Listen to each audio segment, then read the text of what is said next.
Welcome to my second vlog. To start, I will screen share. Um, so this is information for my interview. Did it this past Sunday with my middle school social studies teacher, Dr. Draper. And she was a teacher educator at Gordon College and now is a middle school teacher at Glenarcart School, which is a private school in Beverly. So my pre-research was brief. Like I said, she was my social studies teacher in 7th grade, and we focused on sociology, psychology, and anthropology, as well as human rights. So I looked at that school website to see what they had to say now, and the curriculum's changed a bit to include more of a focus on social justice and the local community. I also looked into her educational background and was intrigued to find that she's been a teacher educator, and she earned her doctorate from UMass Lowell in language arts and literacy. I also knew from being her student that she is a white lesbian woman who's partnered. So going in, I guess I was wary about how conscious she would be about multicultural education. She does have a lot of privilege, although she is a lesbian, and she also has taught at these private institutions that are predominantly white and wealthy. But I chose her because she is really important to my multicultural education, and I have a really strong memory of her inspiring me and activating me in terms of social justice. And there was definitely a really big difference, my experience in her classroom versus public school in 6th grade. So in our interview, we first talked about her education and then her journey through teacher education and then back in the middle school classroom. So she was a teacher educator at Gordon College, which was limiting because of the nature of teacher education. We talked about standardization and how that's impacted teacher education. And it was also not great because it's very unwelcoming, conservative community that did not support her and her partner. So she arrived at Gus, Glenarcart School, and it became a safe haven. They immediately put her on the diversity committee, which she described as a small group of teachers, parents, and board members who work to keep diversity at the forefront of the Gus mission. So there was a lot about evaluating curriculum and materials sort of as like the biggest part, making sure that things are changed out and relevant, and really focusing on experiences of people of color. And they also do things like speakers, special events, and lots of social media. So she noted that they may do small things when big things were needed, but that building the school's diversity is not something you can wave a wand at. And we also discussed her classroom practices of multicultural education, which were also really centered around books, materials, and different ways that she tries to have the students take on a different perspective and practice empathy. Um, I also asked about microaggressions and indiscretions in the classroom, when she said that she likes to deal with privately outside of class, and that there's also times when faculty sort of need to be checked, and that generally they're very willing to learn, and that lots of faculty are continuously engaging with news and academic materials about diversity.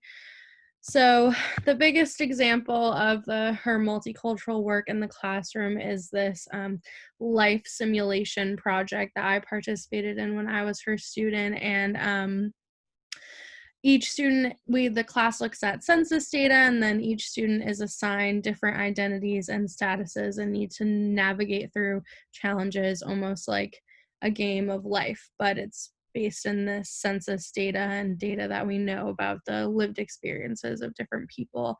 Um, so, in relating to the class, like I said, her most established form of multicultural work is through this curriculum and material, which is the practice of centering people of color, voices and experiences of people of color.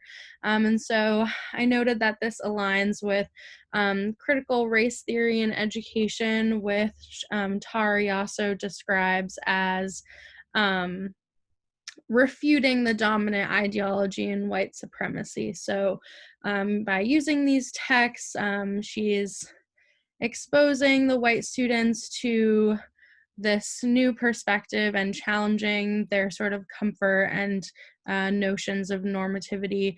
But also, more importantly, this practice affirms students of color in their experiences. So that's great. The book thing is really important. But her practice also, I noted, does not incorporate many of the important elements of the CRIOP that we've been working with, that's outlined in the Teaching and Reaching All Students reading. So curriculum is really only one element where in reality, students, especially diverse students, really need to be building these relationships, and the environment that they're in really needs to be specific and applicable to their lives and their experiences. So she briefly discussed making every student feel like they belong, but I couldn't get very many specific examples of ways that she adjusts her behavior, her teaching or curriculum, that sort of challenges this normative notion. So there was also very little notion of getting any parents or family involved. Although, again, the pedagogical elements like the life simulation really do align with the CROIOP, where rather than traditional teaching and assessment, it's more experience based and engaging and meaningful. Um, but again, she's not drawing on the family, she's not drawing on the students' cultural wealth, and there's not really that customization, personal relationship element. And there were a few elements, the critical elements. She mentioned promoting respectful dialogue, but she again couldn't really give a lot of examples of how she affirms or holds up or supports these diverse students in sort of a very um, homogeneous learning environment. I mean, I was there and it's all really wealthy and mostly white students. So but like again, things like the simulation activity do sort of spark this socio-political consciousness, so sort of in the middle on the critical elements. And then lastly, we spoke a bit about microaggressions, and that was somewhat disappointing, referencing the microaggressions in the classroom video. Addressing the indiscretions outside of the classroom is not really enough to ensure that the targeted students are in a productive, safe, and respectful learning environment. That video really talks about how it's the instructor's job to call out these moments and teach the students to challenge these instances and model this uncomfortable dialogue, which can't really be done when things are being handled on a hush hush level, and the sort of inappropriate comments get to stay and hold space in the academic setting. Um, so, in reflection, this really got me thinking a lot about private schools, their impact, and how attending them for so long has influenced me. I really do believe that Dr. Draper is a great educator and that her work is meaningful. It was meaningful to me when I was a student, and her presence and contributions definitely are improving the community, I would say, and making us a more responsible institution. But the scale of this work compared to the readings that we've done and examples that we've seen about working with really diverse populations, it just kind of seems very meager. And so I would say big consideration is the school's population, and that things like reading texts that center POC voices and having a diversity committee, those are important but very comfortable and accessible steps for this wealthy and predominantly white private school community to be engaging in. So I just guess I don't feel that there was enough commentary on explicit ways to ensure the well-being and success of diverse students at the school. And also just that because it's sort of all centered in the curriculum and committee and not really, it doesn't feel very engaging or activating to students, educators, and families in a way that's going to help them leverage the privilege of this education in a way that's going to make um, the necessary impact for this country to move forward. So I definitely learned a lot, and I'm continuing to think about private education and how multicultural education can truly be successful with this very privileged and often homogeneous population. Thank you.